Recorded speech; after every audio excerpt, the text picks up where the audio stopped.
Coming up on this episode, author Hudson Lin gives us the hard sell on her new book.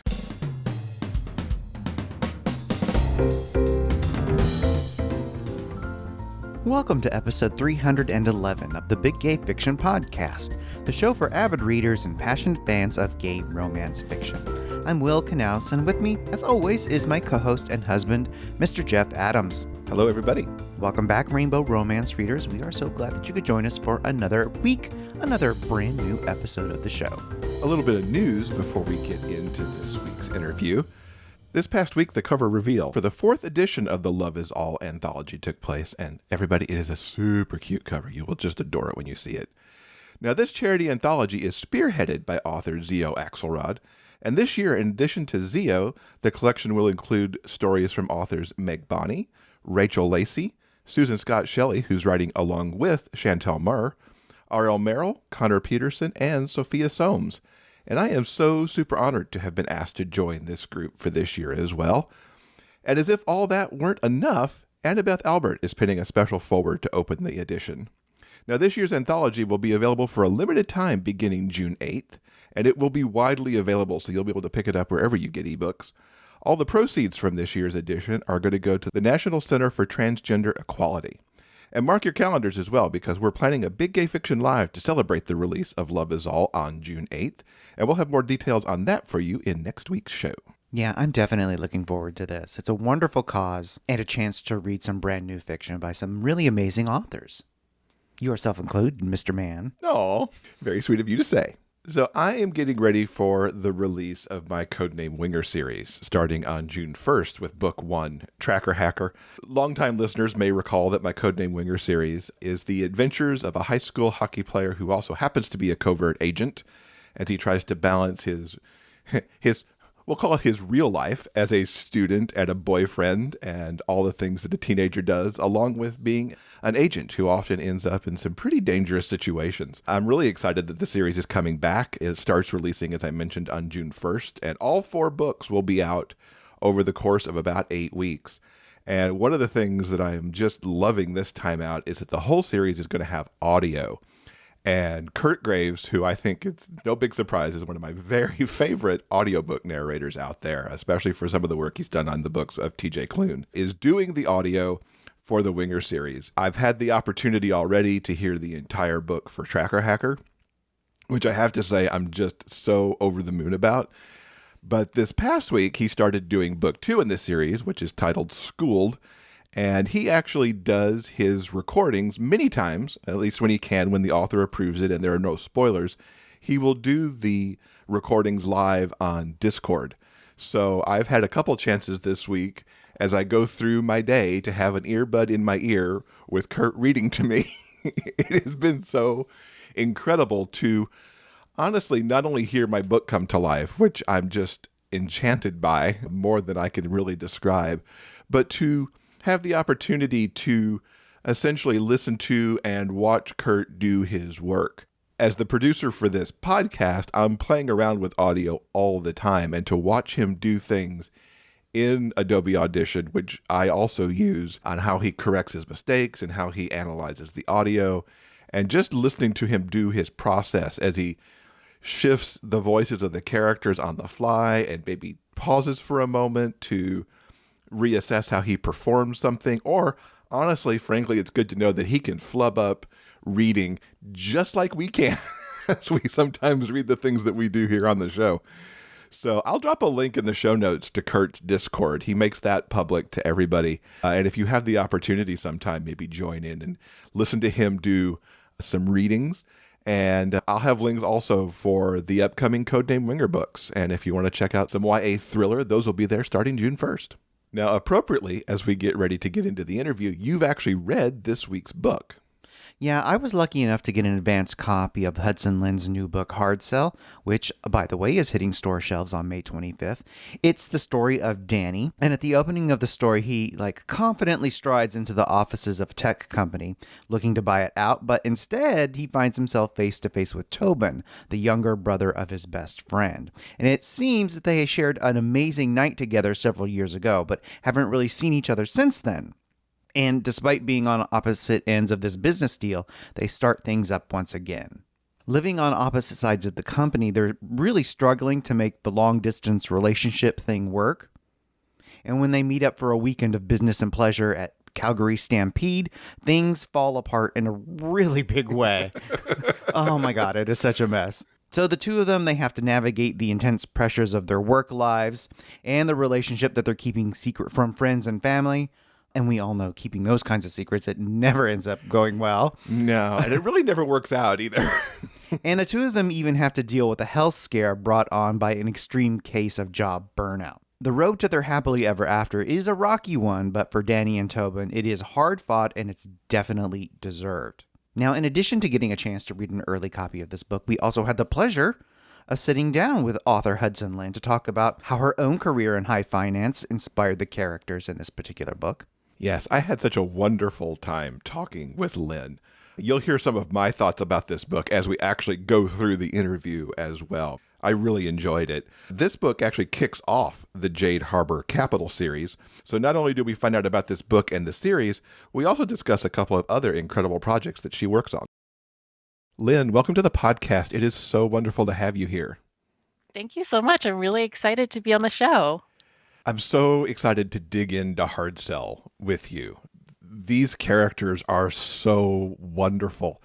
The book is just out this week. Tell everybody what Hard Sell's about.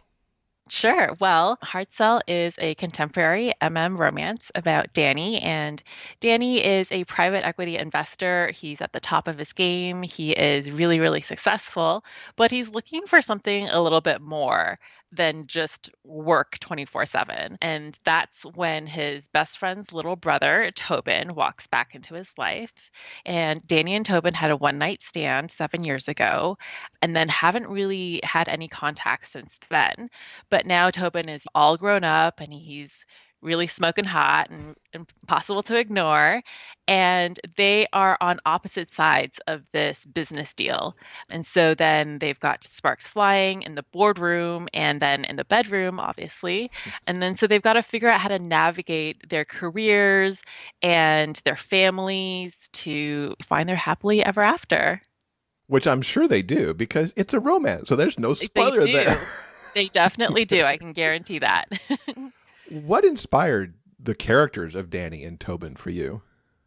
Well, I used to work in finance, so I was in that world that Danny lived in, where we're hopping on planes all the time, we're meeting up with folks in random cities all the time, and it sounds like fun because I tell my friends, like, oh, look at this fancy hotel I got to stay in for work. But it gets really, really grueling to be in a different city every week. And the glamour wears off very, very quickly when I get stuck in a random city overnight that I wasn't expecting to. And I've got to scramble for a hotel room. I don't have a change of clothes. I don't have a toothbrush. And it gets pretty grueling. So that's kind of where Danny is at the beginning of the book, where it's his friends think that he's got this really glamorous lifestyle, but it's very lonely actually to be on the road, usually by himself. So he's got all the money and all the success on the outside looks great, but none of it is really making him happy. So then that's kind of where I started with the story and this idea of like he's alone, but he's looking for family, he's looking for stability, he's looking for the other things in life besides that success that a lot of business people look for. So that's where I started, and then it kind of took off from there. And how about for Tobin? Where did he come from? That's a really good question. He kind of just materialized. Those are the best. Yeah, right? So Tobin is like the baby of the family, and he kind of gets overlooked a lot as like, oh, he's just the baby. And so starting from like that point, because I had the idea of the trope of the best friend's sibling or the best friend's kid brother. And so if he was the baby, what types of things would he do to try to prove himself, to try to stand out and try to break out of the protective bubble of his family? And it kind of just took off from there. Yeah. You've got a couple of my favorite tropes sitting inside this book. You've got that one night stand that then all of a sudden manifests itself into a working relationship. Mm-hmm. Surprise. But then there's that element of second chance too, since Danny and Tobin have hung on to what that one night stand was for years. Were those relationship dynamics fun to write or a challenge to write, or maybe something in between? I think that it was fun, definitely. I especially loved writing Tobin because he has that bit of a chip on his shoulder as the baby of the family, as someone who wants to prove that he's adult enough to be taken seriously. He's always trying to push boundaries and he's always trying to see what he can get away with. And that's very much not like me. And so it was fun to sort of step outside of what I would normally do and try to embody someone who's so different. It was tricky to find that balance between like these two people who are interested in each other and have a history, but can set aside some of the complications of having like a romantic history to still be friends like in the moment and still figure out ways to work together and to enjoy each other's company, because I find sometimes that can be really tricky when there's a lot of baggage involved. But you know, the characters kind of speak for themselves a lot of times, and so they figured out a way to do it. What I like so much about them too, from the very beginning, when they're essentially thrown into an awkward meeting because of this jerk boss, who we won't go too much into, but the guy who runs this tech firm is just a jerk. Even in their first reconnection, I envision them as becoming a power couple. I could see them becoming the people who are on the cover of the book, which reads very power couple. It reminded me of like the 80s show Dynasty, or even its reboot more currently. But I think you mentioned when we were talking, you were thinking of things like Suits with that cover. And I loved how it just resonated so early there in the book of how you could see what they could become. Was that kind of the intention, or was it just happenstance that those initial interactions worked out that way? I think that was partly the intention. Danny is someone who is, again, very successful in his career. He has a reputation within the industry as someone who gets the job done, as someone who you shouldn't mess around with. And so I wanted him to project that, like, he's in control of the situation and he's in control of the meeting. And even though there's this unexpected encounter with his childhood crush, with his former lover, he's still able to overcome the unexpected things that happen in life and maintain control of the situation. And then obviously, at least in my perspective, with someone who has such a strong personality, I felt like Tobin also needed to have a strong personality to be able to match up with that and not just get bulldozed. So yeah, I definitely also see them as this power couple of both really people who know how to go after the things that they want and figure out ways to make it happen. You mentioned you came out of the finance world. And there's also, a tech company kind of sitting at the heart of this as potentially what Danny's trying to invest in. What was your research like to kind of get those things right? Because it certainly pops even early on. I've worked in offices like that with the ping pong table and the food and everything. And it's like, I've been here. I know this place. Yeah. Well, like I said, I worked in finance and I worked in private equity. And so the world that Danny is in was the world that I worked in. Now, obviously, I was nowhere near Danny's level of like success and like income or anything like that. But I got to see a lot of what those offices look like. And my company is a finance company, but they're like boutique and they like to sell themselves as like really trendy and hip. So we had a ping pong table in our office and we often had food in our office as well. So that side of things, it was 100% from my own experience. The tech side is with working in private equity, I come across a lot of other industries that intersect with finance. And so I had also had exposure to various tech companies as well and was able to sort of see into that world. So from that kind of exposure and then just a lot of Googling and digging online was sort of the extent of the research. That was a big flashback. It's like, yeah, I've been there. And I'm glad I'm not there anymore. Yeah, you know what? I'm glad I'm not in finance anymore either, and I'm really glad that I'm not because it's a tough industry to be in. It's definitely challenging. What was your favorite scene to write for Danny and Tobin?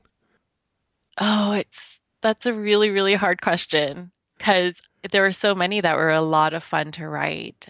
I would have to say that any scene that had food in it was fun to write. It's Because always the case, right? it's all, The yeah, food I'm a scenes. huge, huge foodie. So anyone who follows me online knows that I'm just about food all the time. And so whenever I got to write scenes with food in it, it's fun because I get to like think up the things that would be delicious for the characters to eat and that I want to eat. And then I also get really hungry and then I get to go eat. But I find that when there's food involved, there's like a level of intimacy that comes with sharing a meal with somebody. And it can also say a lot about how the characters are feeling or like what kind of the dynamic of the relationship is like based off of what they're eating. Like, are they going to a really fancy restaurant? Are they ordering pizza? I feel like it gives a lot to the story, kind of like subtle hints of what's going on and at what point in the relationship they're in. And I usually love the talk that happens over the food because Yeah, exactly.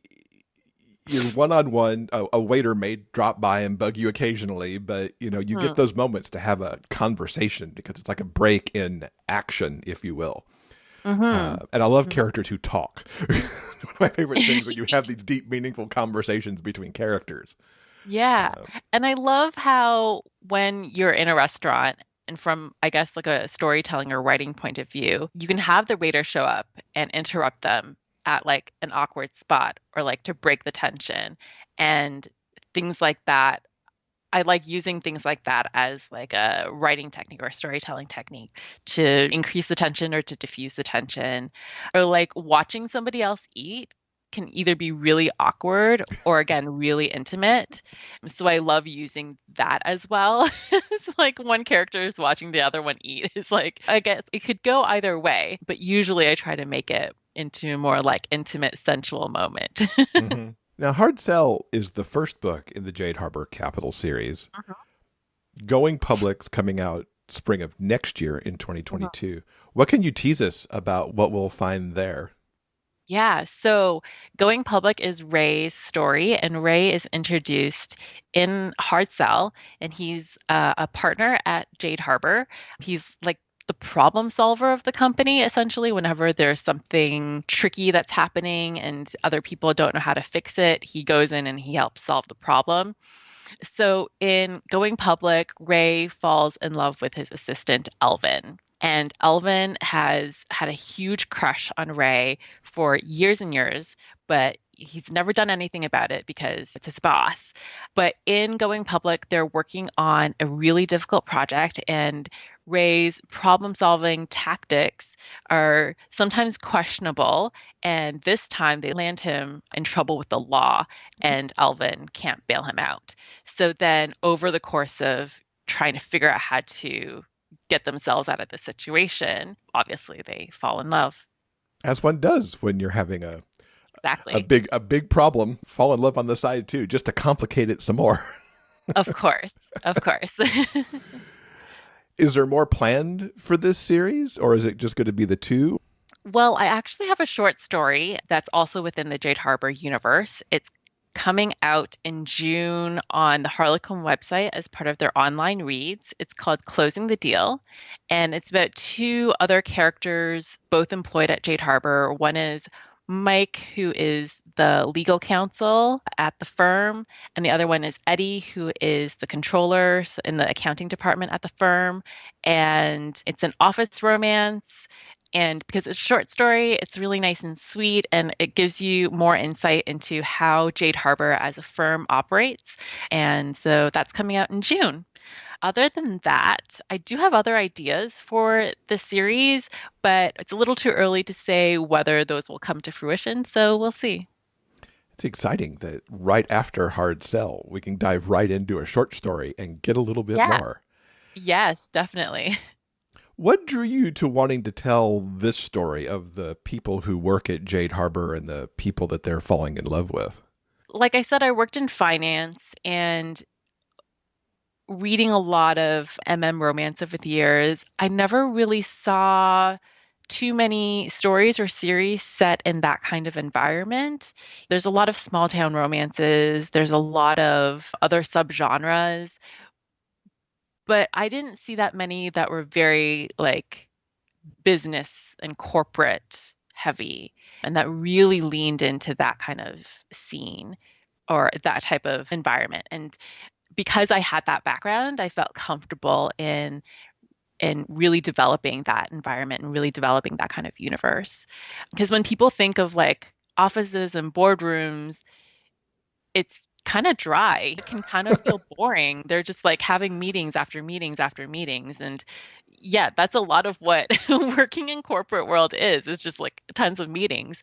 But there can also, I feel like, a lot of subtle drama that happens. And definitely in my experience in finance, some of the things that happen are kind of blow your mind of like, this is really what happens in the world. And a lot of people don't realize some of the really out there shenanigans that happen in corporate worlds. And for someone who was in the industry, that would have just been normal. But for anyone outside the industry, they would not believe it if I told them. So, yeah, I wanted to tap into that and really explore how people in that environment can deal with all these ups and downs and, yeah, fall in love. Since you were so immersed in that world, did you have moments where you had to pull back how much you were telling? Like, for example, I write sports romance a lot. I'm like, how much hockey do I actually put in this book? You know? Yeah, definitely. I definitely had to. And my editor at Karina was very much like, I'm not sure what you mean by this. And I was like, yeah, I should just edit that out because it's not necessarily important for the story. It's just important for me as someone who knows what happened. I definitely find that it's hard when you know it so well. Even with going public, which I'm working on right now, I'm trying to like figure out how to work some of these problems that the characters are going through. And I'm like, well, I could do this, but I can't because the finance world has all these checks and balances to make sure that people don't do bad things. But I have to make them do bad things and get away with it somehow. So it's definitely having to sort of suspend some of my knowledge to be like, we have to suspend our disbelief. It's fiction, you know? It is. Yeah, it's fiction. People aren't going to notice. What got you started writing? I've always loved writing. I think it was in grade one when we had a class project and we all had to like write short stories and then our teacher bound them into little books. I don't think I have that anymore and I don't remember what my story was about, but I've always just been scribbling little stories and scenes everywhere, and my old computers are just filled with half finished stories and half finished scenes. But in 2015, I was living in Hong Kong for a few months and I didn't know very many people there. So most of my free time was just spent writing. And I ended up posting some of those stories online and got really good comments from my readers. And some of them said that I should try publishing, which at the time felt so impossible. When you're just like a baby writer and the publishing world feels so big and so foreign. But it had always been a dream of mine to get a book published. So in 2017, I sort of decided just to give it a shot and to try to query and submit to different places. And I was really lucky to have some books picked up. So here I am. You make it sound so easy. It's definitely not easy, but I think that if someone is really passionate about writing and really wants to do it, then you kind of just like keep at it and you just get lucky sometimes and it happens. Mm-hmm. That's very, very true. What sent you down the path of romance? I actually write all sorts of pairings, and it kind of just so happens that the ones have gotten picked up more than the others. So I have an book called Fly With Me, and the hero there is bisexual, and that's available on Amazon. And I've got several short stories that have been sitting around ready to publish I just haven't found the right time to publish them. So hopefully they'll come out at some point soon. But I write queer romances with all sorts of pairings and all sorts of sexualities. And I want to continue writing all different kinds of pairings and polyamory pairings as well. So, yeah, I wouldn't consider myself just an romance writer, but more across the LGBTQ spectrum.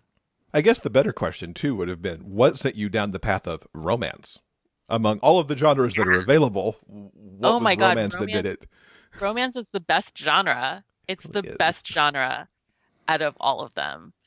I'm really, really passionate about the happily ever after and the idea, especially for queer folks, especially for people of color, that they deserve a happily ever after.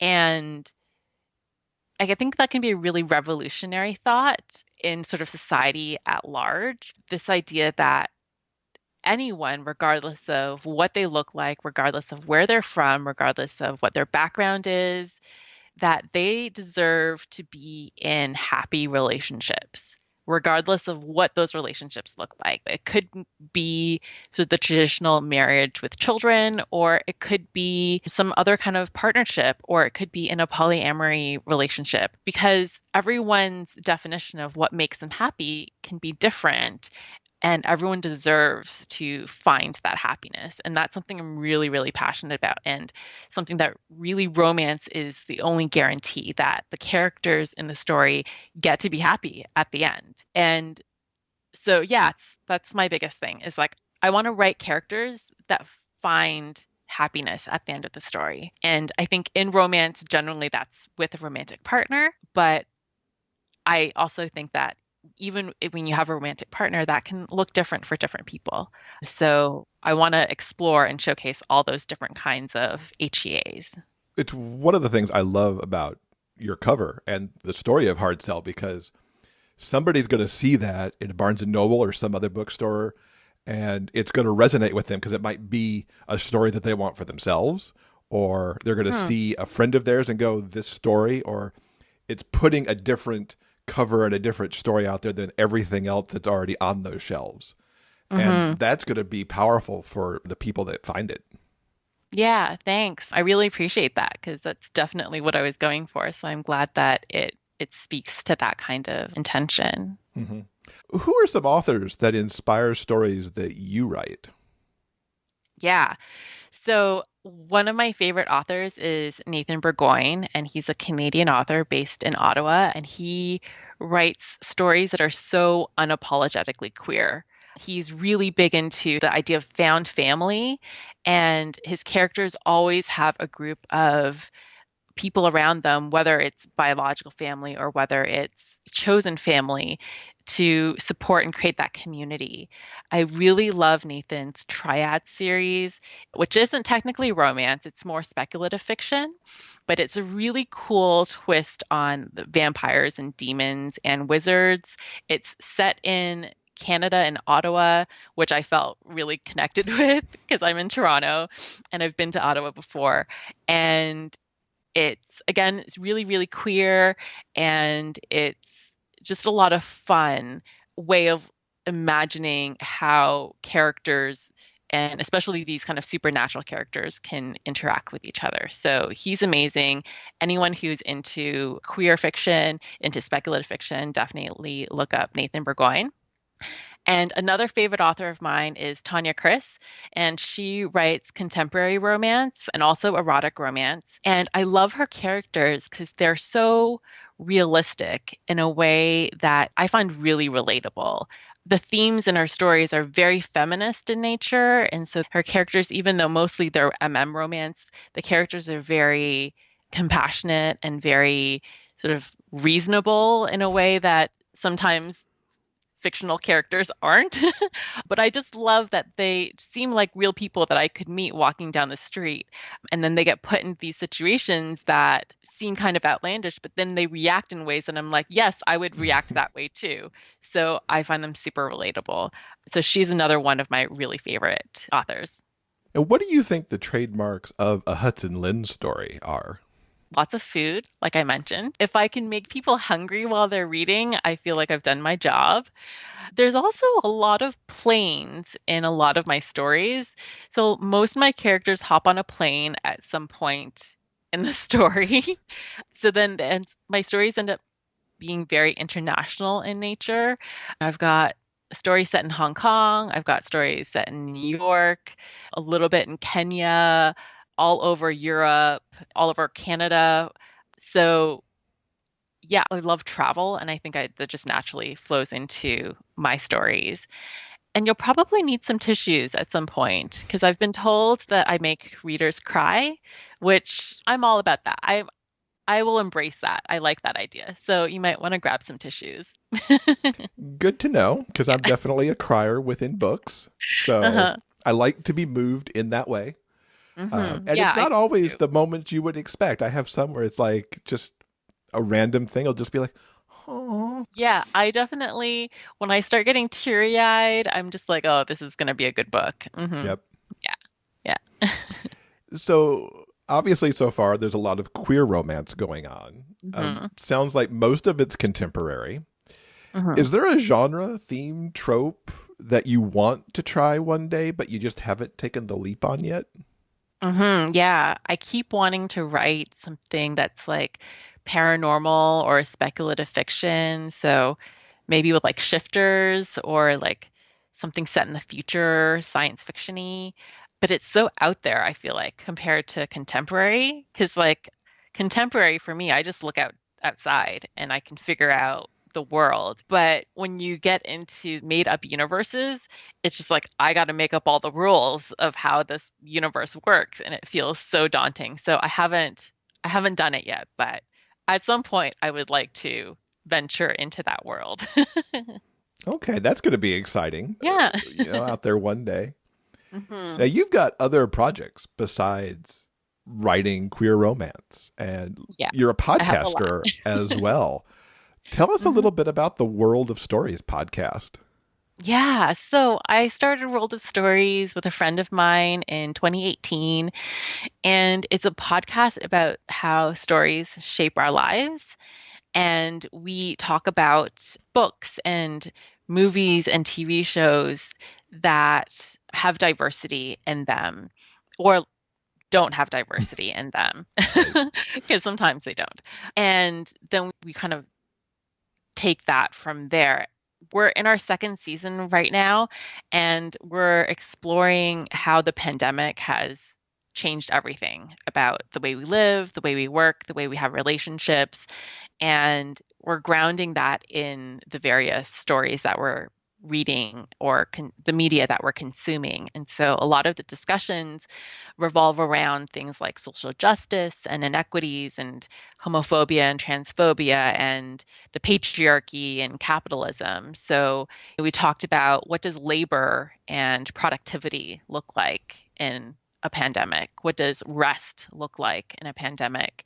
What do friendships look like in a pandemic? And we've also been able to interview some really cool people, just sort of normal everyday people in our lives, our friends, to see how they've been dealing and coping with the pandemic. And it's been very cathartic in a sense to be able to kind of vent frustrations a little bit, but also to think about how we might be able to use this moment in history to change the world or to at least change our own lives for the better.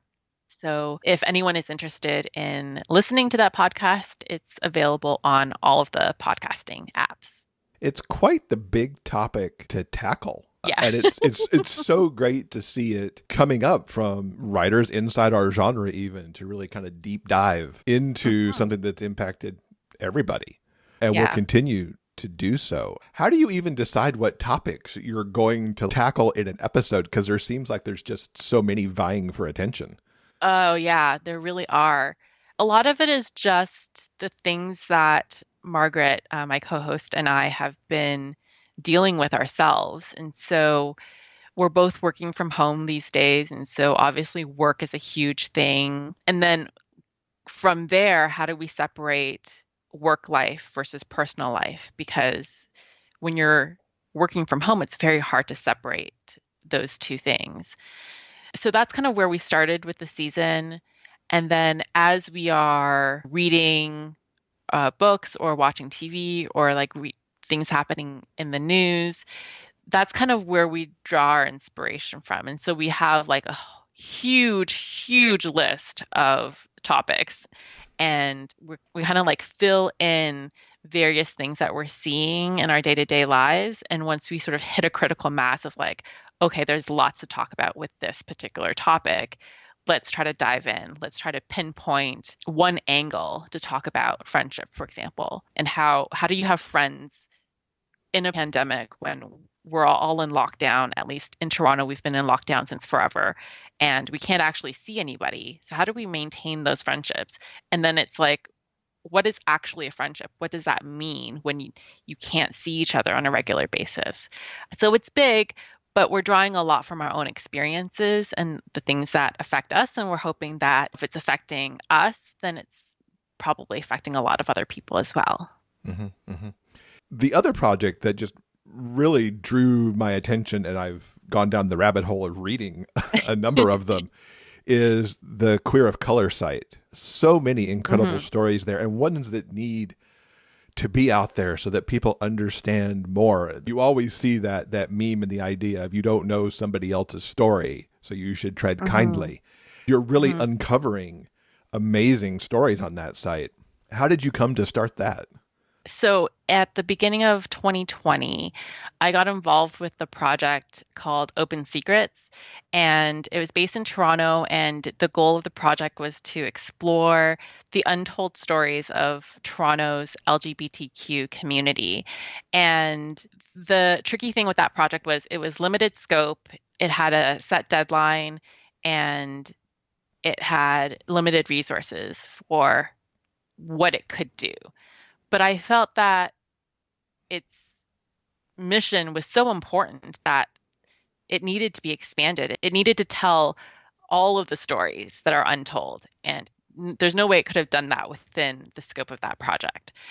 So that's when I decided to take that idea and sort of run with it. And that became Queer of Color. And I interview queer people of color, mostly in Toronto, because that's where I am. And they're just normal, everyday people. And we talk about their identities within the queer community. We talk about how their families came to be in Canada. We talk about their work and their hopes for the future and some of the struggles that they've encountered and the lessons that they've learned along the way. And I've been really blessed to have these conversations with the storytellers who have been so generous with their time and with their stories. Like you said, some of them are super personal. And I think that a lot of them are they're people who understand the power of storytelling, and they understand how necessary it is to have these stories in the world for others to read and to know, because sharing that kind of vulnerability is what builds community. It helps to inspire people. It helps to empower them to go for the things that they want to go for in life. And I think most importantly, it helps people know that they're not alone, that there could be a young person who's from an immigrant family who is struggling with their gender identity or their sexual identity, and they feel like they're the only person in the world who's ever been in that situation, but they're not. There's plenty of people who have gone through similar questioning and struggles. And so to be able to read those stories and to feel like, okay, well, other people have made it through this, so maybe I can make it through this as well, is super important.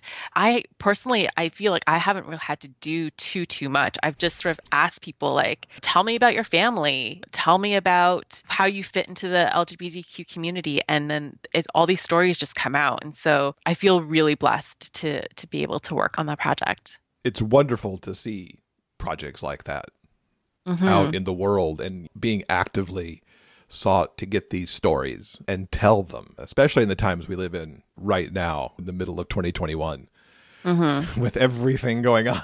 I know. It's really great to see stories like that because it sheds a light on who some of these things impact, who we really don't think about too much because we don't necessarily know these people. So yeah, definitely. kudos to you for doing that. Thank you. What would you say to somebody who had a germ of an idea like you had and then trying to execute it? Because there's having the idea, then executing on it. What was that like for you to kind of go from, I want to do this, to doing it? And what advice might you give to people who want to take a similar path on a project? It's terrifying. So I understand that, where the hesitation comes from. I had this idea and I sat on it for a really long time before doing anything about it. And I think at the end of the day, you kind of just have to do it. There's a lot of thought that goes into it. There's a lot of preparation that goes into it. But ultimately, I found that I just had to sort of suck it up and do it.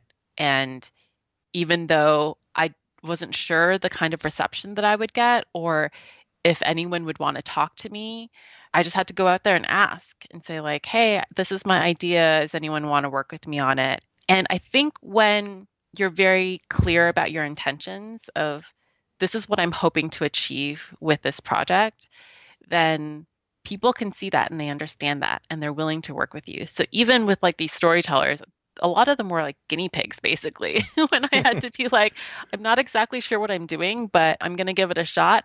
And they were all just super kind and very understanding that, like, this is a new thing. We're not sure where it's going to go, but let's give it a try because the goal of the project is something that they see value in. So, like, for example, a lot of the interviews I had were done last year, and it took me 6 months, 8 months, 10 months by the time that the stories actually made it onto the website.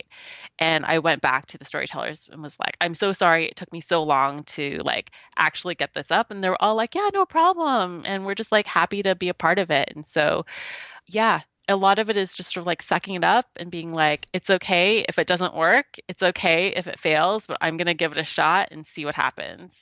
That's awesome. These inspire me to see these, and I hope it inspires some of our listeners as well to take the leap and do a project and bring it out into the world.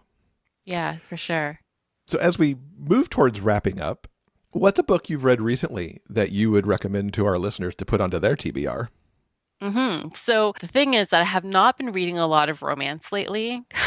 With the pandemic, it's just been so hard to dive into a book. And I know that some other people have used fiction and romance as a way of escape, but for me it just wasn't working for some reason. So I've been actually reading a lot of nonfiction. But one of the romances I've read recently is Midlife Crisis by Audra North.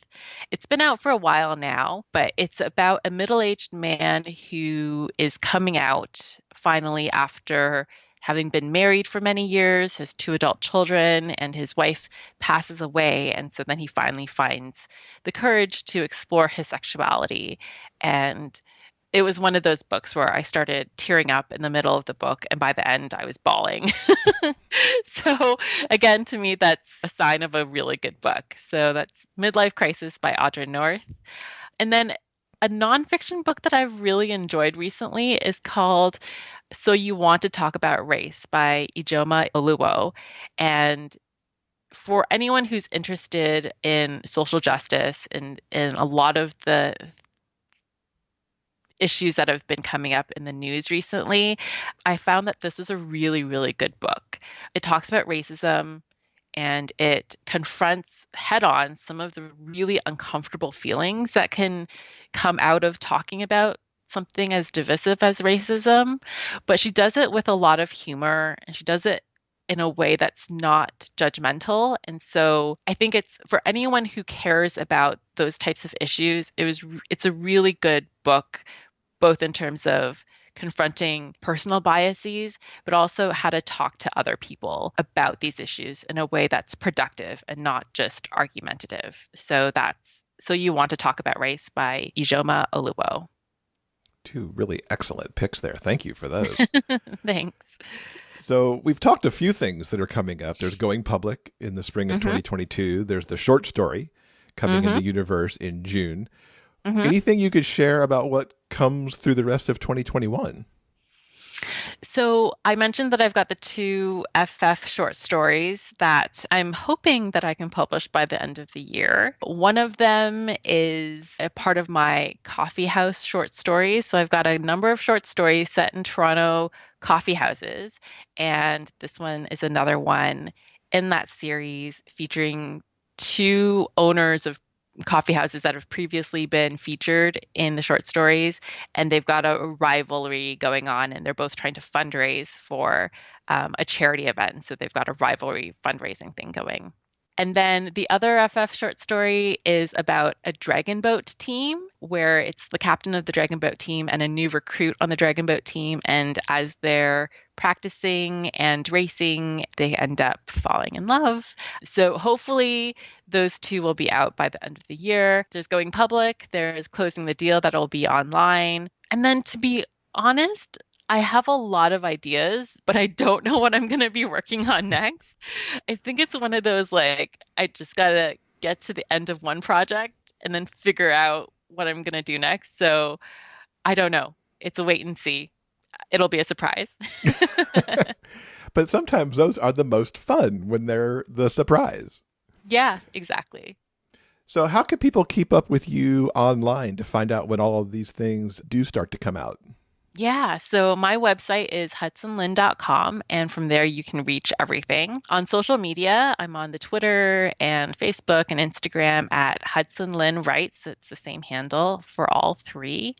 And then if people are curious about World of Stories, they can visit worldofstories.org for all of the episodes. And then if they're curious about Queer of Color, then they can go to queerofcolor.ca, and that's color with a U because I'm Canadian. Well, Lynn, thank you so much for being with us. This has been wonderful. We wish you all of the success as Hard Sell releases this week and with all these other projects too. It's been really a delight. Thank you so much for having me. It's been wonderful chatting with you. This episode's transcript has been brought to you by our community on Patreon. If you'd like to read the conversation for yourself, simply head on over to the show notes page for this episode at biggayfictionpodcast.com. And as always, the show notes page has links to everything that we've talked about in this episode. And thanks again to Lynn for taking the time to talk with us about Hard Sell and her other incredible projects.